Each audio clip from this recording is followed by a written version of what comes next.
નમસ્કાર, માન ગરિમા ન્યૂઝમાં આપનું સ્વાગત છે। હવે જોઈએ આજના સમાચાર। ક્રાઇમ બ્રાન્ચે વડાપ્રધાનની જાહેર સભા પહેલા ગાંજાના પીડિત નાગરિક તરીકે ઢોંગ કરીને મસ્જિદોમાંથી પૈસા ઉઘરાવતી સિરિયન ગેંગનો પર્દાફાશ કર્યો। એલિસ બ્રિજ લીગલ હોટલના 201 રૂમ નંબરમાંથી 23 વર્ષીય અલી મેઘાત અલ ઝહરે નામના એક સિરિયન નાગરિકની ધરપકડ કરી છે। દમાસ્કસથી અબુ ધાબી અને ત્યાંથી 22 જુલાઈએ કલકત્તા અને ત્યાંથી 1 ઓગસ્ટે અમદાવાદ ટુરિસ્ટ વિઝા પર કુલ 6 લોકો ભારતમાં આવ્યા હોવાનું સૂત્રો દ્વારા જાણવા મળ્યું છે। અહેમદ અલબહઝ, ઝકારિયા અલહઝર, યુસુફ અલહઝરને પકડવાની કામગીરીની શરૂ। અન્ય 2 શખ્સો ફરાર। અલી પાસેથી 3600 USD અને 25,000 INR રોકડ કરી જપ્ત। સિરિયામાં ભૂખમરીની હાલત બતાવી અમદાવાદની મસ્જિદોમાંથી સિરિયન ટુકડી મેળવતી હતી ફંડ। બધા જ શખ્સો માત્ર અરબી ભાષામાં જ કરે છે વાત। બધી જ મસ્જિદમાં ક્રાઇમ બ્રાન્ચે તપાસ હાથ ધરી છે। આ પ્રવૃત્તિ દેશની આંતરિક સુરક્ષા માટે ગંભીર ખતરો ઊભો કરે અને તે માટે અન્ય સેન્ટ્રલ એજન્સીની લેવામાં આવી રહી છે મદદ।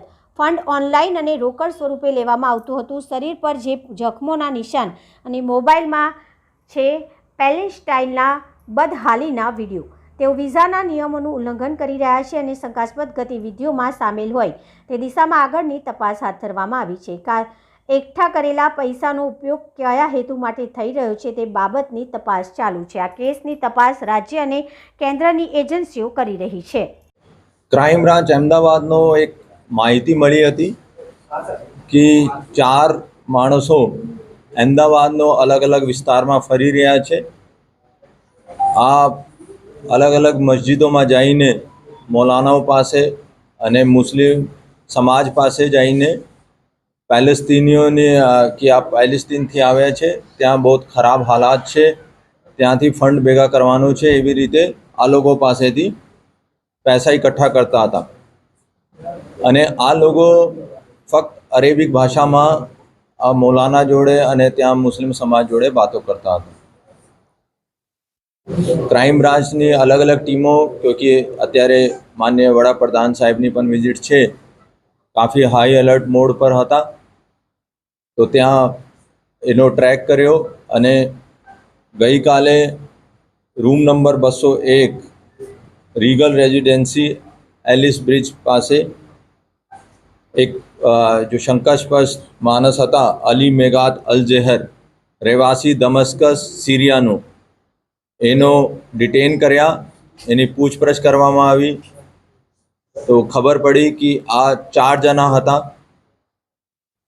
દમસ્કસ સિરિયાથી આ લોકો આબુ ધાબી ગયા અને આબુ ધાબીથી કલકત્તા આવ્યા અને કલકત્તા આ લોકો 22 જુલાઈ આવ્યા ટુરિસ્ટ વિઝા ઉપર અને ત્યાંથી અમદાવાદ 1 ઓગસ્ટ નો રોજ અહીંયા આવ્યા।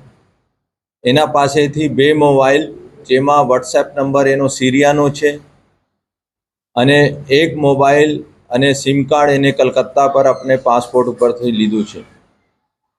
એના પાસેથી 3600 US ડોલર મળ્યા છે અને 25,000 રૂપિયા ઇન્ડિયન કરન્સી પણ મળી છે। એની અત્યારે પૂછપરછ ચાલુ છે કે ખરેખર પૈસા ક્યાં મોકલવાનો હતો। એના સાથે સાથે ઓર 4 સિવાય પણ કેટલા ભારતમાં ઘૂસેલા છે, એનો એમઓ શું છે, પૈસાનો શું કરે છે, કેવી રીતે સિરિયામાં મોકલે છે, એનો ગુનાહિત ઇતિહાસ છે કે નહીં, આ બધી અત્યારે ક્રાઇમ બ્રાન્ચ તપાસ કરી રહી છે અને હું માનું છું આ બાકી 3 જણાનો પણ લુકઆઉટ નોટિસ ઇસ્યુ થઈ ગયા છે। હવે કોઈ પણ રીતે આ લોકો ઇન્ડિયન બોર્ડર ક્રોસ કરશે તો આ લોકોનો ઇન્ડિયન એજન્સીસ ડિટેન કરવામાં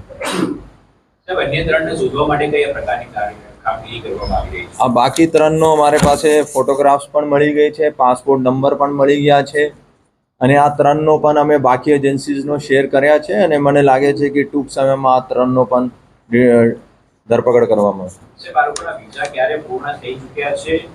હોટલમાં રોકાયા તે સમયે જ્યારે તમે પ્રૂફ આપ્યું તો હોટલના જે સંચાલકો વિરુદ્ધમાં કોઈ કાર્યવાહી થશે? હોટલનો એક સી ફોર્મ હોય છે કે આ લોકોનો ભરવાનો કમ્પલસરી હોય છે જ્યારે બહારનો આવીને રહેતો હોય છે। આ લોકોએ જાણ કરી નથી અને હોટલના વિરુદ્ધમાં પણ જાહેરનામા ભંગનો વિરુદ્ધમાં કાયદેસર કાર્યવાહી કરવામાં આવશે। આ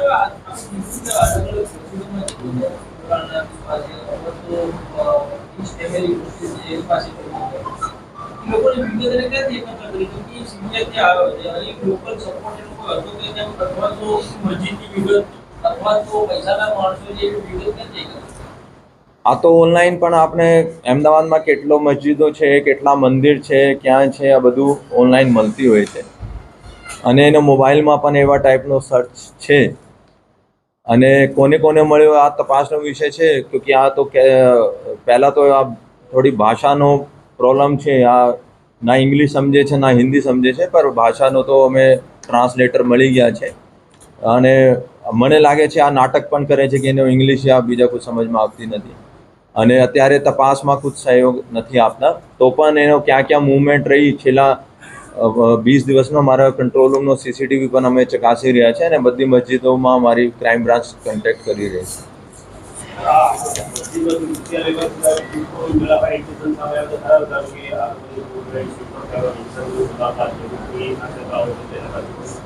આ તપાસનો મારો મુખ્ય ઇસ્યુ છે કે ખરેખર પૈસા તો અલગ વાત છે, પણ ખરેખર અહીંયા કોનો સંપર્કમાં હતો, અહીંયા કોઈ સ્લીપર સેલ તો નથી, અને અહીંયા તો આ લોકો આપણા નેટવર્ક નથી ઊભી કરી રહ્યા.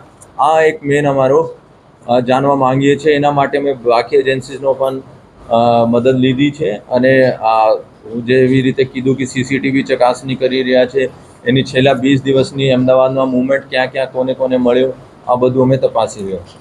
અત્યાર સુધીમાં કેટલું ફંડ એકત્રિત કર્યો છે આ ચારે જણાએ, અને કોઈ ડેટા મળી આવ્યો છે કે ખરી, અને વિઝાના ક્યારે પૂર્ણ થઈ? ફંડ તો આપણે કહી શકીએ કે હોઈ શકે ઓનલાઈન પણ ટ્રાન્સફર કરાવતા હતા, પરંતુ જો કેશ મળ્યા છે 25,000 કેશ મળ્યા છે, $3600 US મળ્યા છે. તો ખરેખર એટલા તો એને ભેગા કર્યો. અને મને લાગે છે આ તો એકને પાસે એટલા હતા, કદાચ ચારો મળતા તો વધારે એના પાસેથી કેશ મળી ગયા. સાહેબ, શું જે તે જગ્યાએ જઈ અગ્રણીઓ અથવા તો મસ્જિદમાં જઈને પોતે શું વર્ણન કરતો હતો, કયા પ્રકારની પરિસ્થિતિ વર્ણન કરતો હતો? તેના શરીર ઉપર કોઈ ઈજાના નિશાન કે એવું કંઈ મળી આવ્યું? એના શરીર ઉપર ઈજાનો નિશાન તો છે, ગોળીઓનો પણ નિશાન છે, ગોળીની ઇન્જરીની. અને એના સાથે સાથે એના મોબાઈલમાં પેલેસ્તીનીય વિડીયોઝ પણ છે કે ત્યાં કેટલી બધી ભૂખમરી થઈ રહી છે, કેટલા આ લોકો પર ત્રાસ થઈ રહ્યા છે, અને એવા ટાઈપનો વિડીયો બતાવીને આ લોકો પાસેથી પૈસા માંગતો.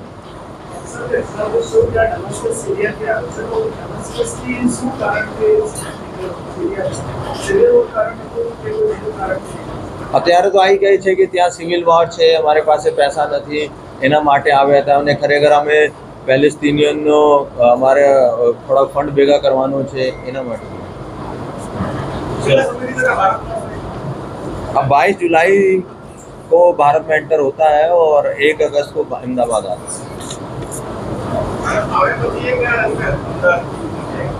कलकत्ता से यहाँ पे आए हैं.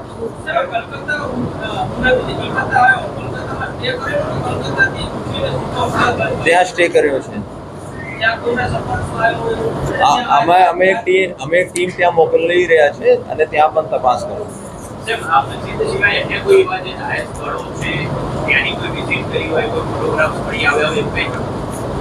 હા, અમે અત્યારે બધા સીસીટીવીનો ટ્રેક મૂવમેન્ટ की ખરેખર આ તો કહે છે કે ફક્ત મસ્જિદોમાં ગયો હતો.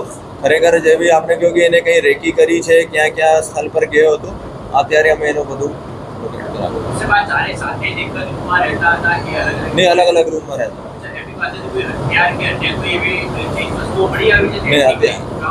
નહીં અત્યારે હથિયાર નથી મળ્યા, ફક્ત 2 મોબાઈલ મળ્યા છે. એક સિરિયાથી લઈને આવતો હતો અને એમાં વોટ્સએપ પણ સિરિયાનો નંબરનો છે. એક અહીંયા કલકત્તાનો સિમ કાર્ડ છે અને એને પોતાને નામ પર પાસપોર્ટ ઉપર લીધો છે.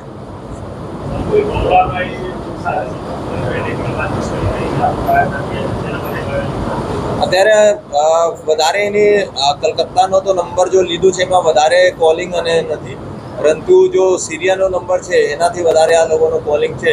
અમે ટ્રેક કરી રહ્યા છીએ કે ખરેખર મૌલાનાને ટચમાં હતા યા બીજા મૌલાનાનો કહે છે, ખરેખર આ મૌલાના છે કે નથી, આ બધું તપાસનો વિષય છે. અમે કરી રહ્યા. શું બેકગ્રાઉન્ડ એવું કંઈક જાણવા મળ્યું છે ત્યાં શું કરતા? ત્યાં ખેતી કહે છે કે હતું, ખેતી કરતો હતો અને એનો એડ્રેસ છે પશુ દમસ્કસ અલમિયા. ત્યાં ગાંવ શહેર છે, ત્યાં ખેતી અને પશુપાલનનું કામ.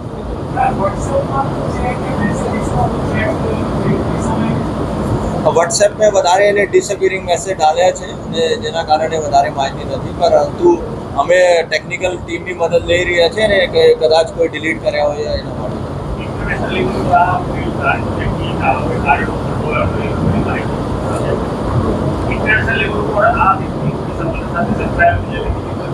હા, અમે બીજી એજન્સી સેન્ટ્રલ આઈબી અને એનઆઈએ ની મદદ લઈ રહ્યા છે કે એને કંઈ ઇન્ટરનેશનલ હિસ્ટ્રી છે કે નહીં.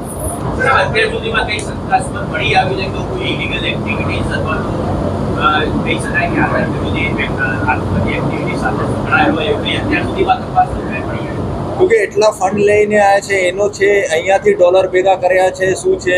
क्योंकि અગર અહીંયા પૈસા લેવા માટે આવ્યો તો ક્યાંથી $3600 ભેગા કર્યો? તો આપણને અમે ખાતરી કરી રહી છે કે આ $3600 ત્યાંથી લઈને આવ્યો યા અહીંથી ભેગા કર્યો. તો અગર ત્યાંથી લઈને આવ્યા છે તો એનો જો મકસદ છે કોઈ બીજા હોઈ શકે.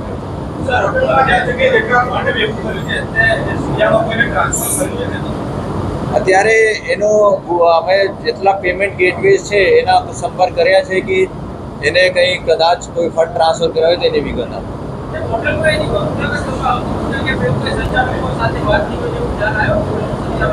અત્યારે પ્રાઇમરી દૃષ્ટિએ તો એના હોટલમાં તો કોઈ મળવા નથી આવ્યો. મેં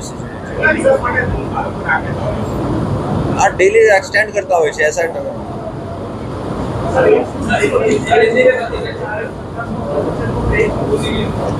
तमाम की एज जैसे पहला जो है मेगात अल जहर, उम्र वर्ष 23, दमस्कस अलमिया सीरिया. दूसरा है जकारिया सन ऑफ हैथम अल जहर, दमस्कस अलमिया. અને तीसरा છે अहमद ओहेद अल बहश. चौथा है यूसुफ खालिद अल जहर, रहे सीरिया पासपोर्ट. हमें आइए सब माहिती आपके साथ शेयर कर दें. આગળ મુદ્દા છે કે આ કોને મળ્યો, ફંડ ક્યાંથી આવ્યો, એના પાસે જો પૈસા મળ્યા છે એનો છે, અહીંથી ભેગા કર્યા છે, ખરેખર અહીંયા શું રેકી કરવા આવ્યો તો જો કહે છે એમાં કોઈ ખરેખર આ સીધા અહેમદાબાદ કેમ નથી આવ્યો, કલકત્તા કેમ આવ્યો, આ બધું તપાસવું.